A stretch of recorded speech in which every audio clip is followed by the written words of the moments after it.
All right. Hopefully my audio is good. All right. This is episode 142 of Genius Take the Wheel. And today's subtitle is You Know Winter is Coming When. So before I get started, thank you to anybody watching the stream after it has gone off the air. You are part of the replay crew.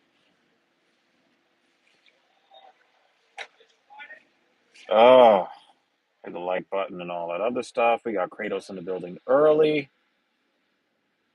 Hopefully Kratos can tell me if my audio is not messed up. All right, so you know winter's coming. When?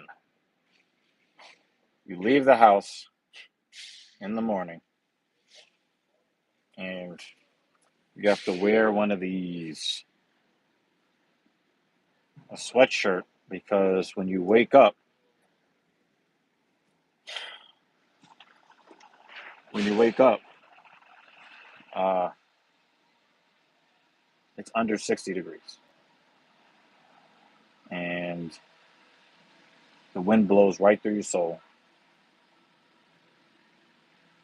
And it's like, come on, man. See, I'm one of these guys that uh,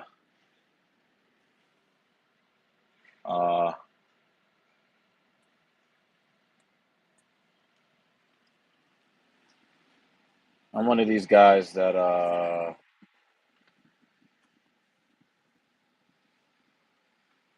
really hate being cold. I love the summer.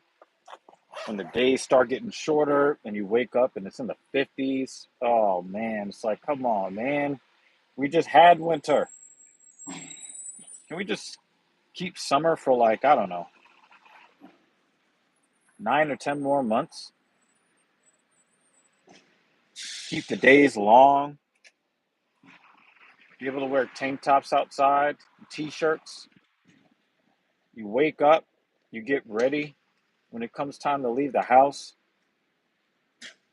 it only takes 3 minutes because you just throw on a shirt.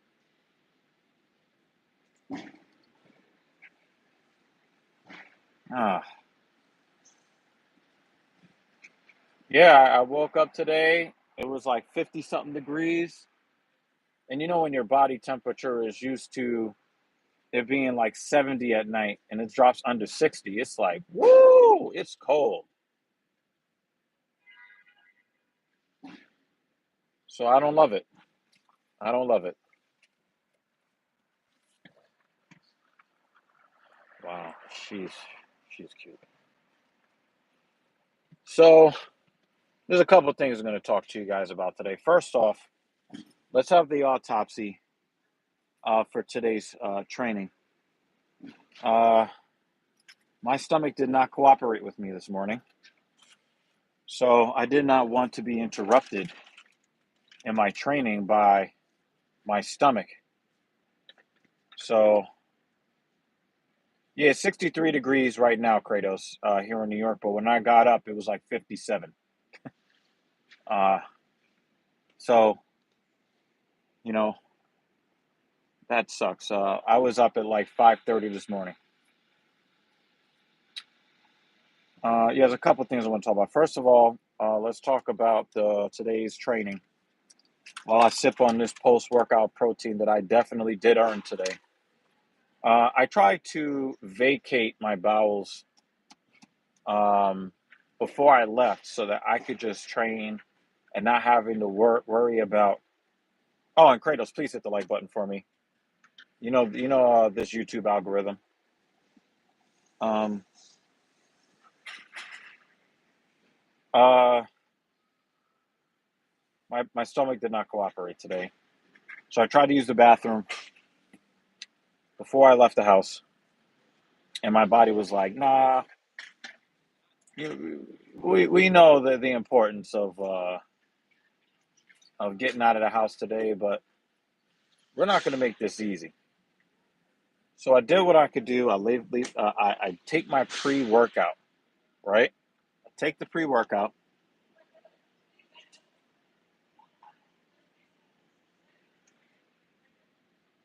I get ready, I get in the car, I get to the gym, and right as I'm heading down the stairs, down into the dungeon, that's when my stomach is like, now it's time to go. Wasted so much more of my time.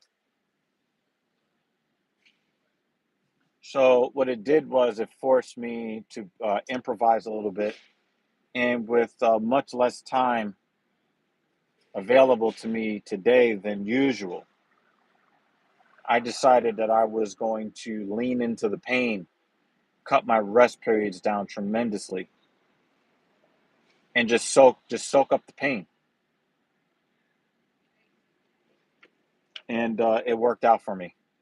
Um, Now I had to cut 2 sets from my leg curl, and I had to cut 2 sets from my leg extension. It wasn't a big deal because I did move up in total number of repetitions per set, so it wasn't a full loss. But um,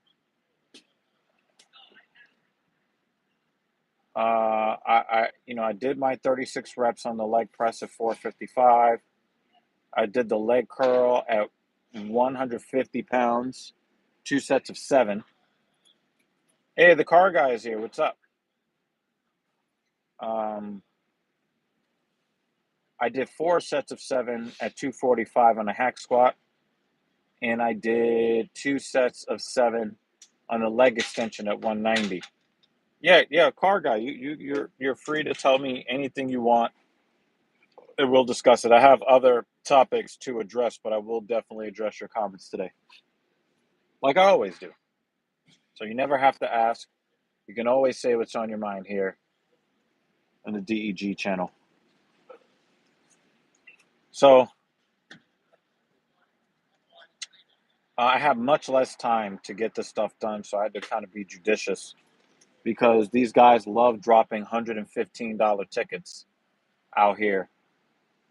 So I'm like, I'm not even going to chance it. I'd rather do a couple less sets than pay $115.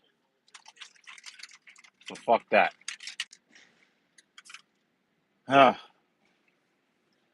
Okay, so I want to make a couple of comments here before I get into the story. I might talk about this on TSP. Hold on a second.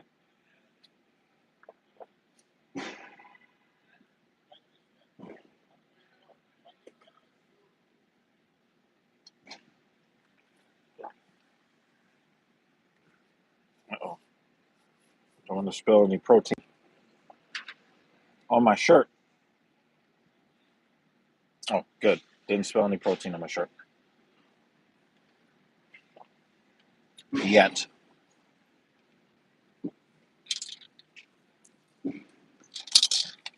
Nice car you got there, buddy. Thank you, sir. I appreciate it. Okay. A little dribble, but nothing on the shirt, which is good.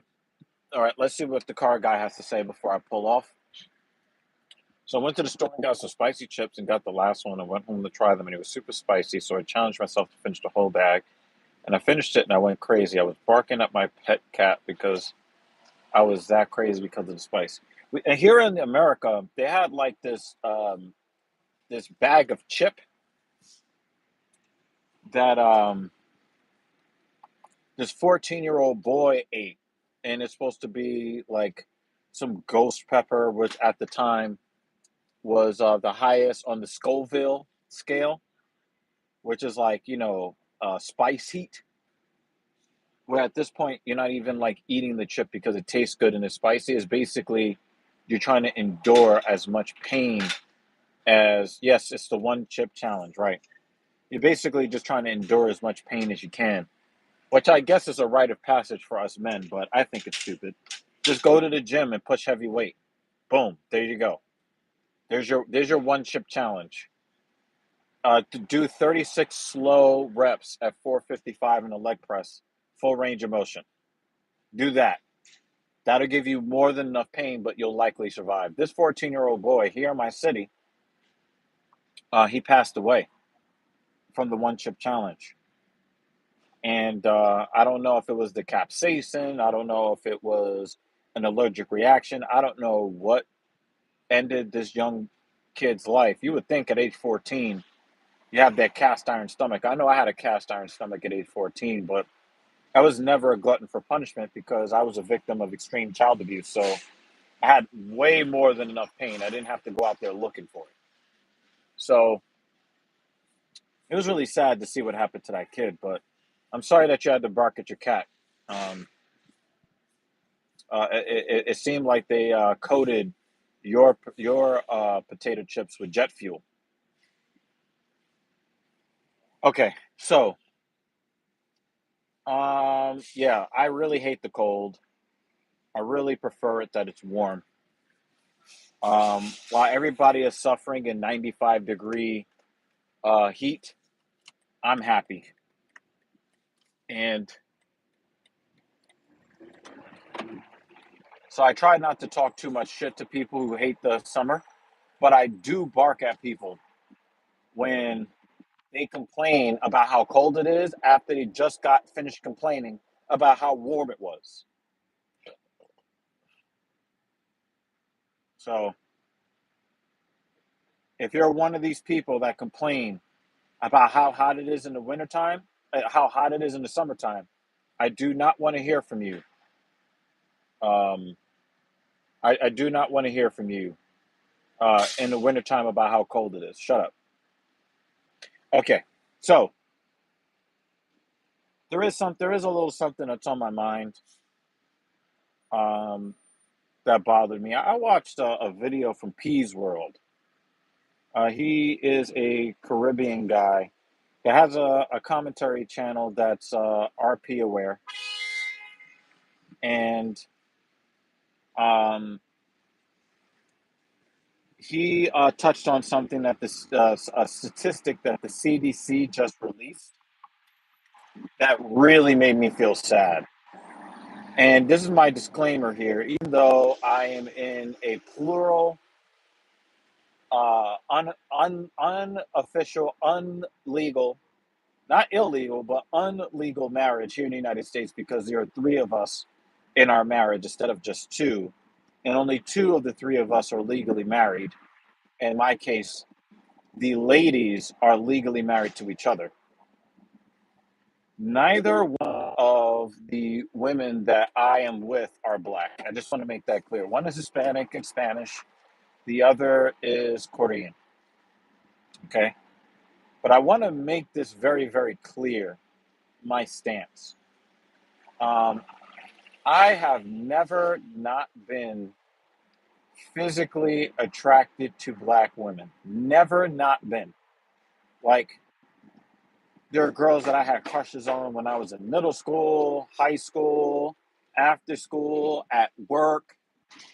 And many times I had issues mainly with cultural incongruencies or incompatibilities. Namely, I was not black enough or ninja enough or gangster enough or drug dealer enough.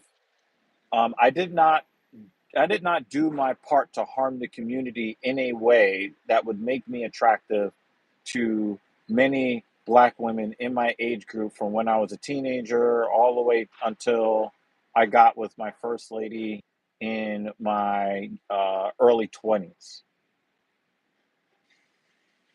So I want to make this very, very clear about my stance. I've never not been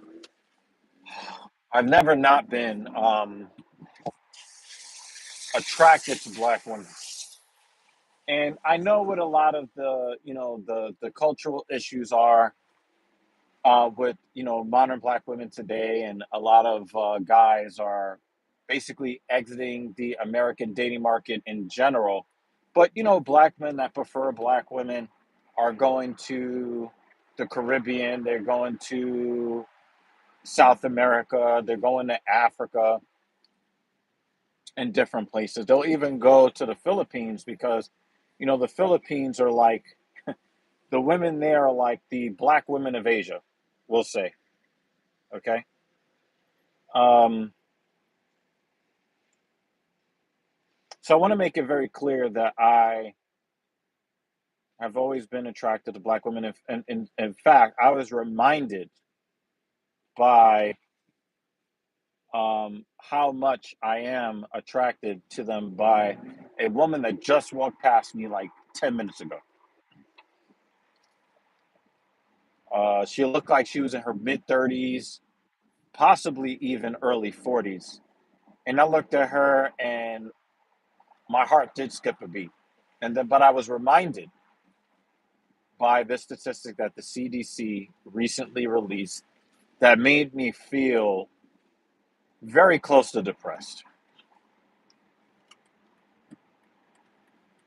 Uh, it made me feel very, very close to depressed.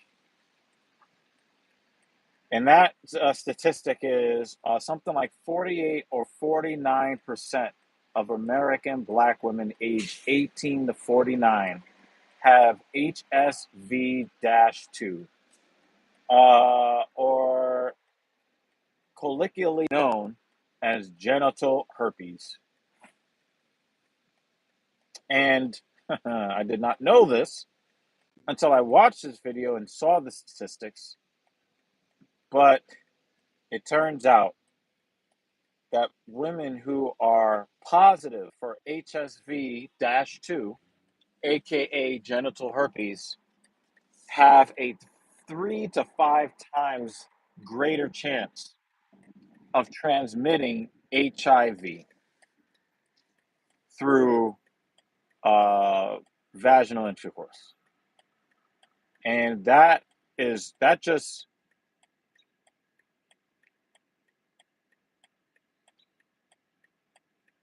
it just makes me feel depressed. I just don't. I see black women all the time, and I think every race of woman is very, very attractive for different reasons, and that's the spice of life is variety, right? Asian women have their appeal, white women have their appeal, Hispanic women have their appeal, South Asian women, Southeastern Asian women, but black women have their own appeal, and other women have been copying that appeal for probably since the beginning of time, really. And to see, I'm 41 years old, and again, the chances that most black women that I'm compatible with will want to date me is extremely low. But now the risk level for me, looking at that statistic, especially because I like to put my face into place, I'm the type of person that likes to treat the clitoris like a speed bag with my tongue. I enjoy that very much so. Um, and for me, I mean, guys, if you knew that you had a 48% chance of dying from alcohol poisoning,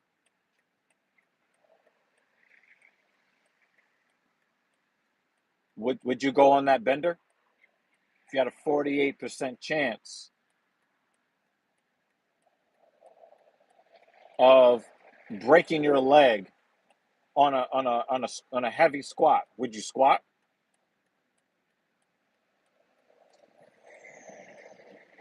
If you had a 48% chance of crashing your car every time you got into it, would you drive? If there was a 48% chance of if there was a 48% chance of the plane that you're on going down in the mountains or the helicopter, like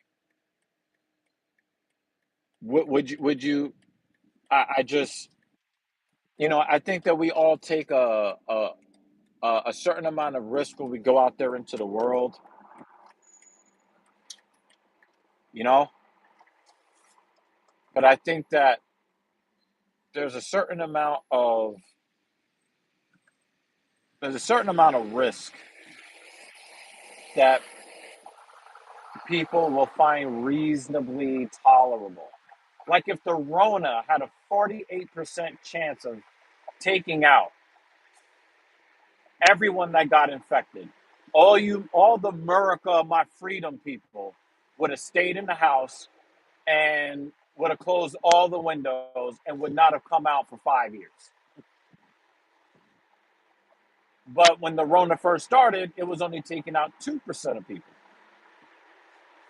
And then with each successive variant of the Rona, it took out less and less people.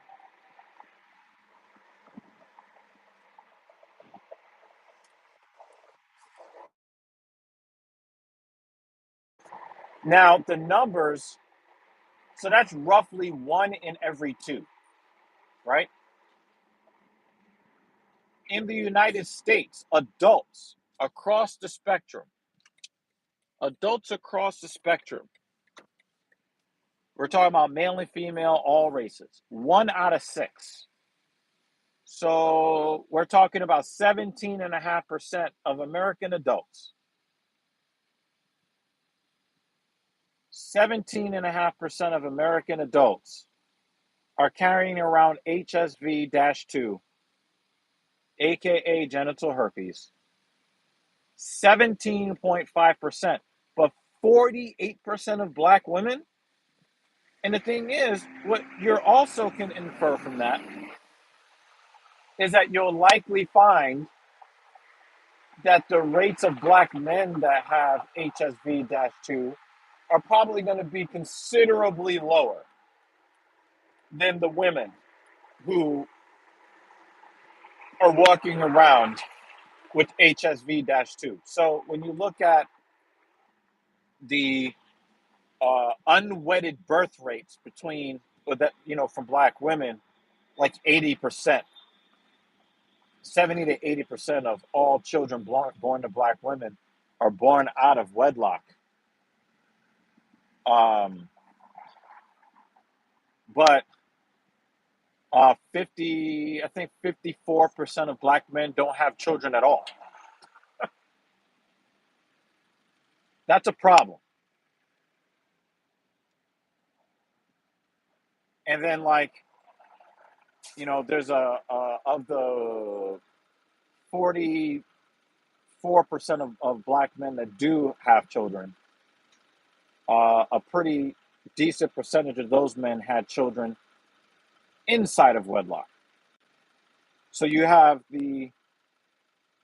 some men outside the black community, and you have a small amount of men inside the black community, basically causing the bulk of the unwedded pregnancies.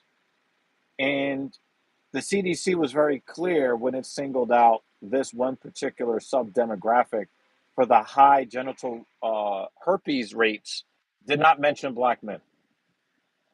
That, I will say, seditionalists, 54% know how to rap it. No, the vast majority of black men don't have sexual access at all.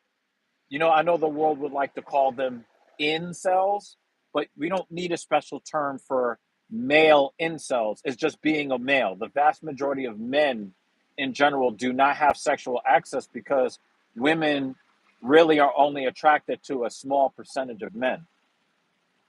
So there is a contingency of that 54% that don't have kids outside of, that don't have kids at all, that wrap it up. But it's probably still the minority of that because, again, the vast majority of that 54% of black men are not getting sex at all. Okay? So I want to make that very clear, right? The average man across all races, they're not attractive to women. Women have consistently said that 4 out of 5 men are below average. Now, mathematically, that does not make any sense, but it doesn't have to because women do not owe us their bodies. They don't have to engage in sex with any one of us. Women have the right to have sex with the men that they're attracted to. However, women do not have the right to escape all of the consequences of their choices. So I'm hoping that Talia is one of those women that make good decisions when she chooses men that she chooses to deal with, if she chooses to deal with men. Shout out to you. Yeah, the yeah the so when you look at it, and they talk about how black men are deadbeats, when you figure it out, it turns out that black men are the most involved fathers of all races here in the United States. Well, why is that the case? Because the not that many black men have kids, and the few that do, most of the few that do take it seriously. Well, what happened to the vast majority of black kids that don't have their fathers? Well, guess what? Their mother chose a guy that has six baby mothers already, because that guy having children with all these other women has already proven that he's attractive to other women, and nothing is more attractive to a woman than a man who is attractive to other women.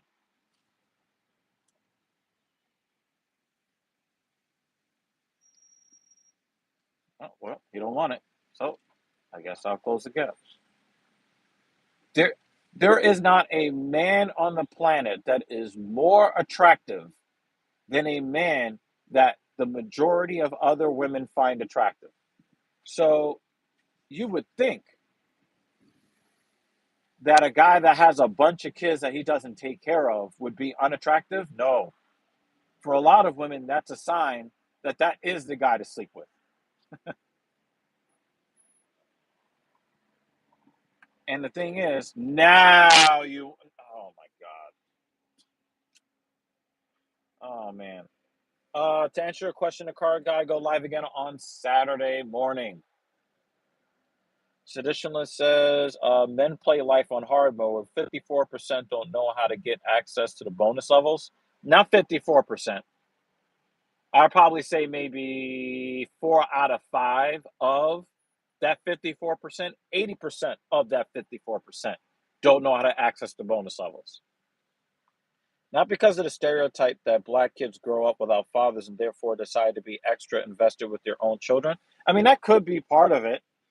That could be part of it. My father was very, very invested in my life when he had access to me as an adult, right? My father didn't have access to me for the most part because my mother controlled whether my father was around or not. Not to say that my mother didn't have good reasons to get away from my father when I was a kid, but the reality is that when my father got off the drugs and wanted to be a positive part of my life, he put in a really massive amount of effort from when I was 20 all the way until he passed away this January before I turned 41. So for about at least half my life, my father was a massive positive influence in my life. He made me the halfway decent dude that Mrs. Evil thinks I am, right? And that comes from him. So so for me, I've always said this, and Mrs. Evil will tell you, I've always said, like, if I could,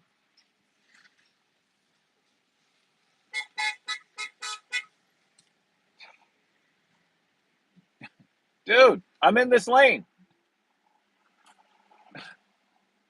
Goodness gracious. Only thing you have to do is use a turn signal, and I'll let you go. They just refuse to use the turn signal. Goodness. Goodness gracious. Just use the turn signal.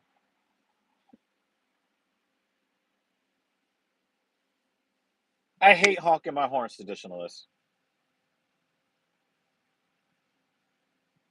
Yeah, the car guy. Yeah. So you want to know why I'm talking about this? Well, the thing is, like I said, I'm a 41-year-old black man living in America. And even though I'm in this really great relationship, and Mrs. Eva will tell you, I've been very vocal about this off stream, off the internet, offline. I would love to have a black girlfriend.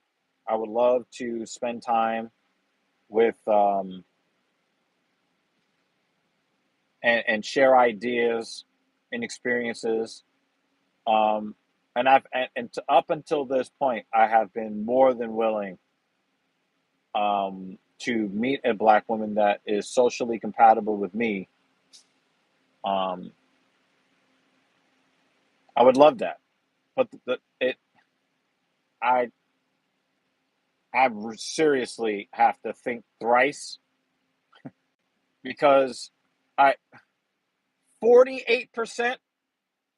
That's pretty much half. That is a roll of the dice that I just can't. I just can't. I just can't. I just can't. I can't justify it. I mean, I would need to see blood work before the first date. 48% is crazy. That is absolutely crazy. 48, 48%. Now, the car guy wants to know if there are bad drivers here in New York City. I've learned this over the years that the drivers are not bad. The drivers are selfish. The drivers here in New York City, they do know how to follow the law. They do know what the rules are, the driving rules are, both written and unwritten. They know. They choose not to follow them because they believe if they can get in front of you, that is how you win at life. Is to cut the guy off in front of you because you'll get home 0.0004 seconds quicker than you would have otherwise.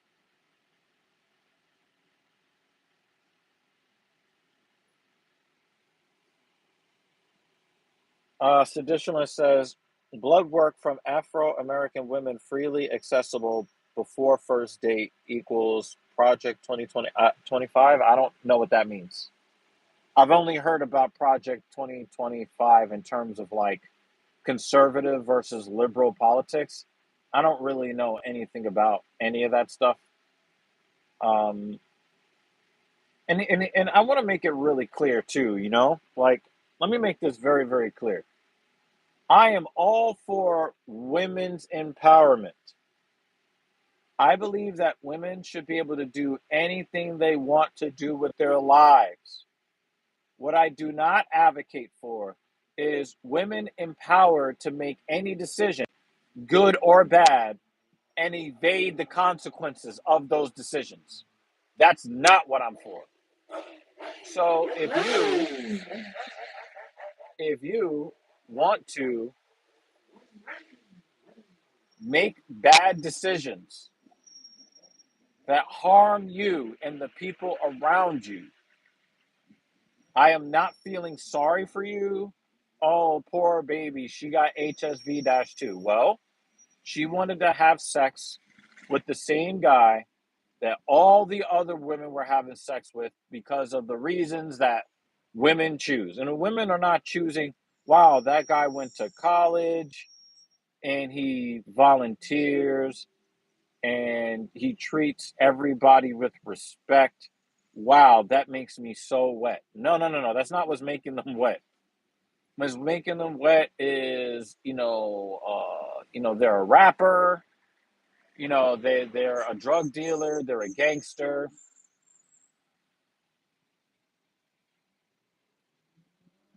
They have a certain skin tone. They have a certain height. They have a certain size of rotation of women that they can go to. That's what they're attracted to. I've actually heard women say, "Don't talk to me if you can't pull bitches." I've actually heard women say that out of their mouth. If you can't pull bitches, if you don't got no bitches, don't talk to me. Meaning, if you aren't already sexually active with more than one woman, she don't want nothing to do with you. I mean, if the bad drivers drive a more fancy car than you, they can't just cut you off. That's basically illegal. It's illegal when they cut you off in any car, the car guy. But the thing is here is usually a person in a luxury vehicle usually won't cut you off because they understand how expensive their cars are and how expensive it is to insure an expensive car.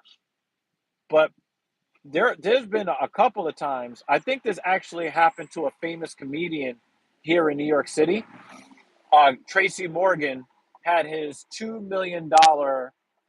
Um, he had a $2 million hypercar crashed into right here in New York City, like less than a mile from where I'm sitting.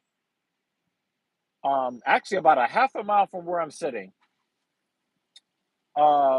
Tracy Morgan had some $26,000 car hit his $2 million car, and the repairs to his car were like 2 or 3 or 4 times the cost of the car that hit him.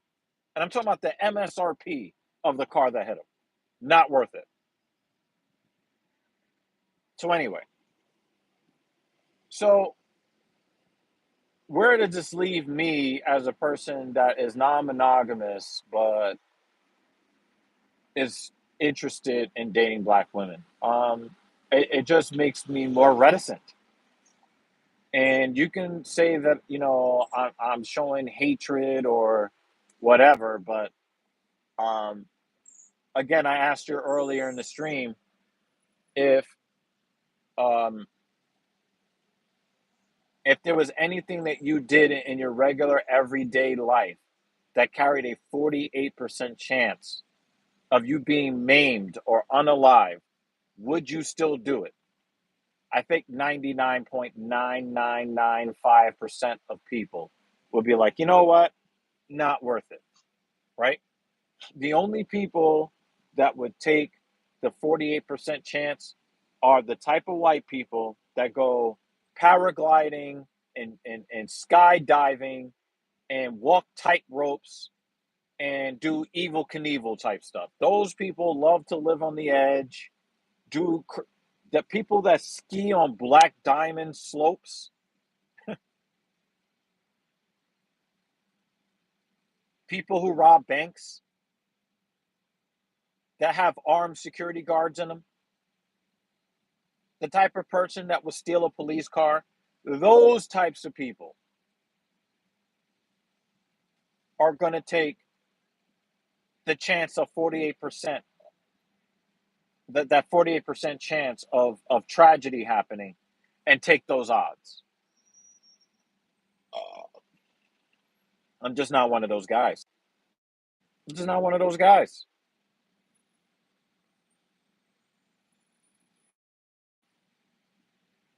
Don't let Mrs. Evil fool you. She's not the biggest prude in the world. And you know what? She counts on me to make good decisions so that she can stay not a prude. And if I told her that I met a woman and she had a 50-50 chance of having genital herpes and I was about to go on a date with her, that would pretty much be the end of my relationship. Like, she's not going to suffer me making stupid decisions like that. She's just not going to. If she was the type of woman to take 48% chances with her health in mind, mm-mm. Later, traditionalists, I salute you, brother. So yeah, this is not to like rag on black women. Again, I still contend that this does not make me happy. This makes me very, very unhappy. It makes me very, very unhappy. Um, and I know that some people may stumble on this stream later, and I'll get a comment 11 months, that says that I'm weak and I can't handle and all this other stuff. I want to be very clear. Yes, I'm weak. I'm a weak black man that can't handle. I'm not a zookeeper. I'm not a zookeeper. I freely admit I am not I am not strong enough to handle another grown human being who should be able to control themselves. What do you call a cow that has no legs? I would call it a hamburger. That's what I would call it. I would call it a steak. Um, if you're going to use this stream to denigrate me and talk about how I'm too weak and I'm not strong enough, you're 1,000,000% correct. Um, I'm weak. I'm not a real man. I'll know I'll get that one. I'm not a real man. Wow, just throw your fucking nose right in front of my car because we're not all in the same traffic, guy. Don't use a turn signal. Just throw your car into my lane while I'm occupying it, so that we can both sit here for 90 minutes exchanging information, waiting for the cops to come because you wanted to throw your car into mine.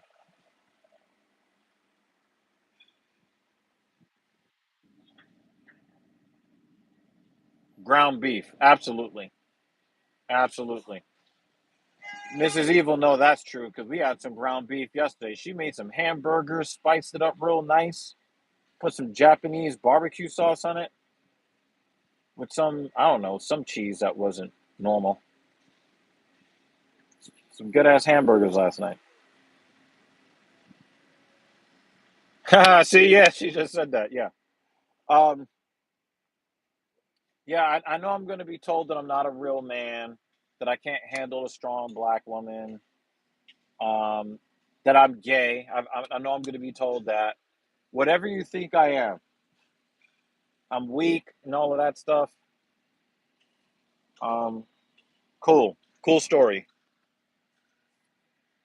It won't actually make me gay or weak, but if that's what you want to believe and it makes you feel better, cool. I'm cool with you believing that. I'm good with that. I'm totally fine with that.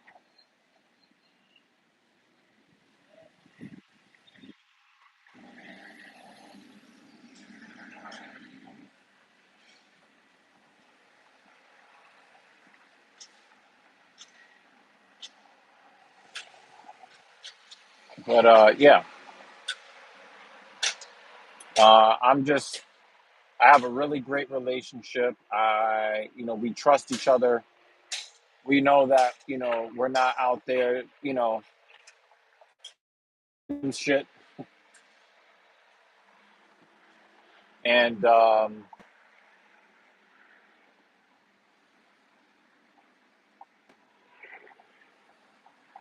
that's what it's going to stay like for us. And I would much rather be called a bunch of names by women that I really should not even give the time of day to. I would rather be called a bunch of names and have the clean bill of health and women that love and respect me and be able to do what I want with those women at any time because I have a clean bill of health and they don't stress me out and they support, what I do to try to make their lives better. So the car guy says haters might say you're not strong and other stuff. Ignore them. You are strong and you're not gay. I mean, I know that I'm not gay. Mrs. Evil knows that I'm not gay. Joy walking, she knows I'm not gay. As long as both of those women know that I'm not gay, that's all that really matters. That's all I care about. But the people that would denigrate me and make fun of me because I don't have genital herpes, I don't have 17 baby mothers. If you want to make fun of me for that, then I'll laugh along with you. We can both make fun of me because if that's funny, then I want to laugh too. I'm good with that.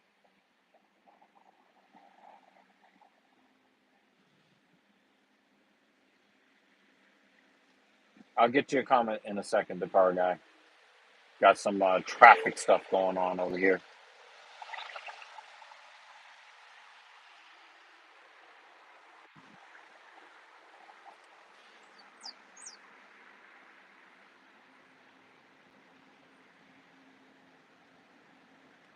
Yep, yep. There you go. Stop at the stop sign.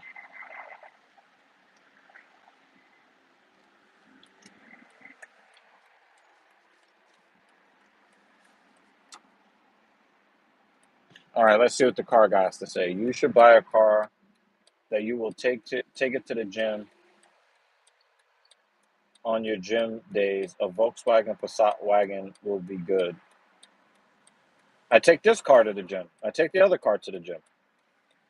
Um, I am thinking about next year replacing the Mercedes Benz SUV with a BMW X1 or the Porsche Macan. I'm really, really thinking about those two vehicles. Those are going to be cool cars to drive with both of the ladies. You know, they'll be able to pick up the family in those cars,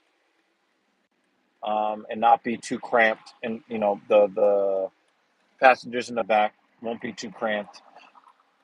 So I'm thinking about that. And I'm thinking when it comes to this car to either buy it after the lease or try to lease a BMW M2. That's what I'm thinking about. And that will be that would be really cool. Um,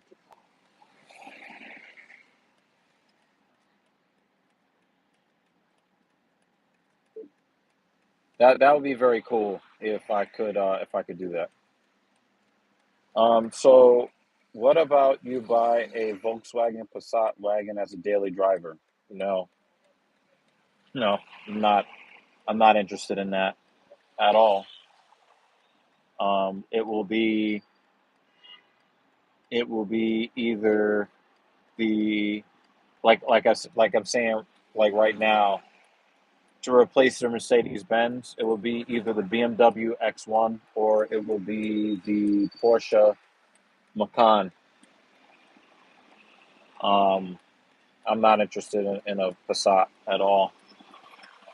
If I was to go, so you could probably say the closest that I would come to a Volkswagen Passat wagon is the Porsche Macan. That would be in that position because that the Porsche Macan is probably built on the same platform as the Passat wagon anyway, if I'm not mistaken. The Porsche Macan is also a good family car too.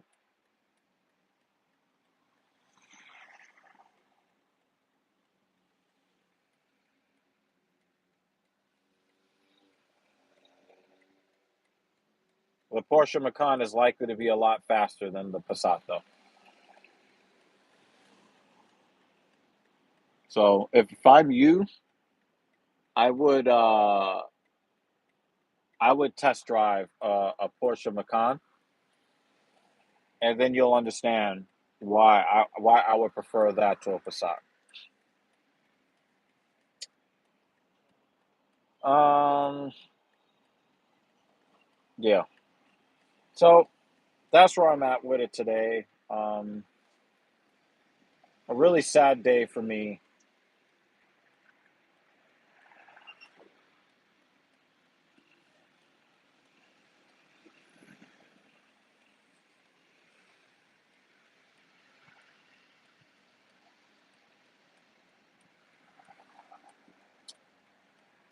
But we'll see what life has in store for me. We'll see what life has in store for me.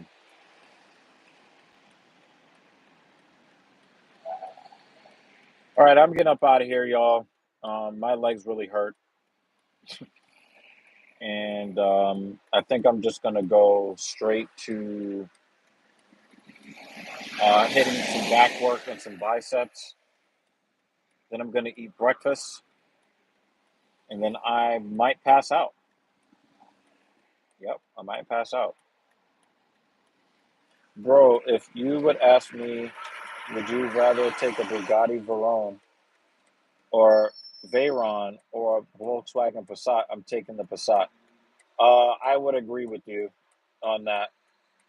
Actually, yeah, I would take a Volkswagen Passat over a Bugatti Veyron or any Bugatti for that matter. So we agree there. So,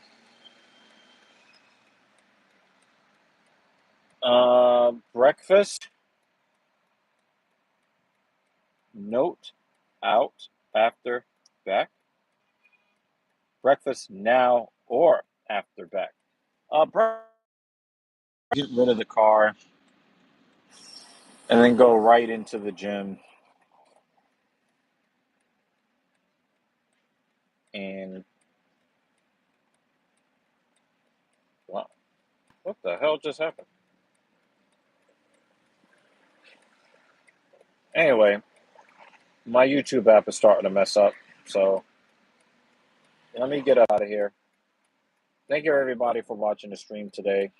And as always, if you believe yourself to be a strong person, I agree with you. And yeah, just keep working hard. I'm out. Peace.